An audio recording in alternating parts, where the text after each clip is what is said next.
O'zbekiston Respublikasi Fanlar akademiyasining G'ani Mavlonov nomidagi seysmologiya institutida ommaviy axborot vositalari vakillari hamda soha mutaxassislari uchun press-tur tashkil etildi. Tadbir davomida ishtirokchilar institutning faoliyati, olib borilayotgan ilmiy tadqiqotlar va zamonaviy uskunalar bilan yaqindan tanishdilar. Tadbirda institut olimlari tomonidan zilzilalarning paydo bo'lish sabablari, yerosti to'lqinlarining tarqalish qonuniyatlari hamda ularni bashorat qilish bo'yicha olib borilayotgan ishlar haqida ma'lumot berildi. Shuningdek, seysmik xavf-xatarlarni baholash, hududiy seysmik xaritalarni yaratish jarayonlari haqida ham batafsil so'z yuritildi.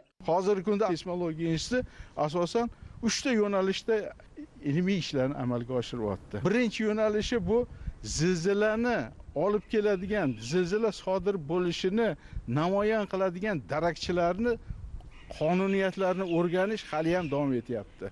Albatta bunda ma'lum jihatdan yutuqlarga erishganmiz, ma'lum jihatidan hozir oldida turgan dolzarb vazifalar turibdi. Ikkinchi yo'nalishi bu qurilish, shaharsozlik uchun zarur bo'lgan seysmik xavfni, seysmik ta'sirni baholashga qaratilgan. Hozirgi kunda mana ko'ryapsizlar, Toshkent shahrida, umuman O'zbekistonda ko'p qavatli binolar juda ko'payib ketdi.